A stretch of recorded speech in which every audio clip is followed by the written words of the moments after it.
आप थोड़ा सा आपके हद में रहिए। तो तुम्हारा शुगर डैडी इतना अमीर है, कपड़े तो ढंग का पहनो।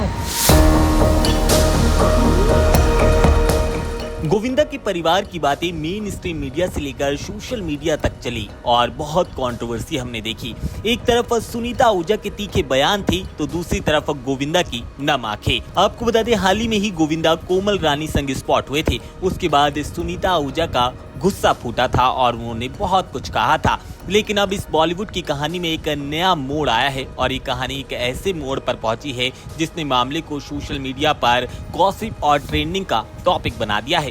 अब उस पर गोविंदा का एक इमोशनल रिएक्शन सामने आया है और इस बार गोविंदा ने गुस्से से ज्यादा अपनी तकलीफ को जाहिर किया है। दरअसल गोविंदा को कोमल रानी स्वर्णकार संग देखे जाने के बाद सुनीता ने पब्लिकली तौर पर नाराजगी जताई थी और पेप्स के सामने गोविंदा को खड़ी खोटी सुनाई थी। उनके बयान के बाद सोशल मीडिया पर रिएक्शंस की बाढ़ देखने को मिली थी, लेकिन गोविंदा ने इस पूरे मामले पर अब फाइनली अपनी बात को रख दिया है। गोविंदा अपनी बात को रखते हुए काफी इमोशनल नजर आए। उन्होंने सुनीता से कहा, पहले आप कहती थी कि गोविंदा को काम नहीं मिल रहा और जब काम मिल रहा है तो आप मेरे बारे में इस तरह की बातें कर रही हैं।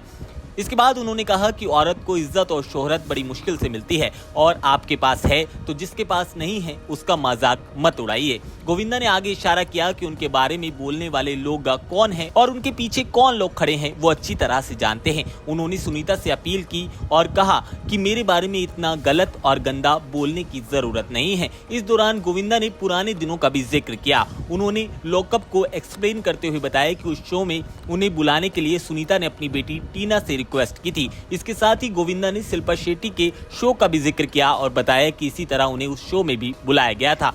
यानी गोविंदा की बातों का एक बड़ा एंगल ये है कि वो अपने काम और करियर को लेकर जो बातें उनकी पत्नी सुनीता कर रही हैं उनसे काफी ज्यादा हर्ट हुए हैं। उनका कहना है कि अगर आज उन्हें काम मिल रहा है तो इसे लेकर गलत बातें नहीं होनी चाहिए। हालांकि गोविंदा की बातों में कुछ तीखे शब्द भी सुनने को मिलते हैं। उन्होंने सुनीता से कहा कि अपनी हद में रहो और ये कहते हुए उन्होंने हाथ भी जोड़े। इसके बाद उन्होंने कहा कि अगर बात बढ़ती है तो और पुराने मुद्दे सामने आ सकते हैं। लेकिन यहाँ गोविंदा का इमोशनल साइड एक तरफ ध्यान खींच रहा है और उनकी बातों से ऐसा लग रहा है कि पब्लिक कंट्रोवर्सी को बढ़ाने की बजाय वो खत्म करना चाहते हैं और चाहते हैं कि उनकी मेहनत और करियर को गलत नजरिए से ना देखा जाए। सोशल मीडिया पर जहां पहले सुनीता के बयान के बाद गोविंदा की ट्रोलिंग हो रही थी, अब वहीं गोविंदा के रिएक्शन आने के बाद कहानी का दूसरा वर्जन भी सामने आया है। फिलहाल इस पूरी कंट्रोवर्सी में सबसे बड़ा सवाल ये है, क्या गोविंदा और सुनीता के बीच ये बात यही खत्म हो जाएगी या फिर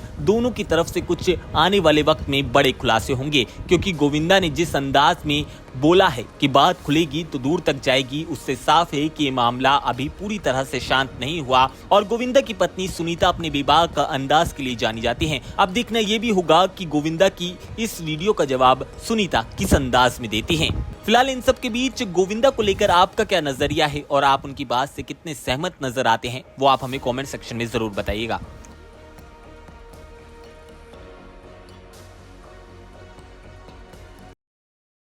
तो तुम्हारा शुगर डैडी इतना अमीर है, कपड़े तो ढंग का पहनो। हम लोग को देखो क्या स्टाइल में चलते हैं। Very bad, he lost his mind. Ma'am independence day भी आ रहा है तो उस पर कहेंगे सब लोग को मेरी तरफ से बहुत बहुत इंडिपेंडेंस डे का, नवरोज़ पारसी जी का हैप्पी न्यू ईयर है। आप सब लोग को बहुत बहुत happy new year, happy independence day.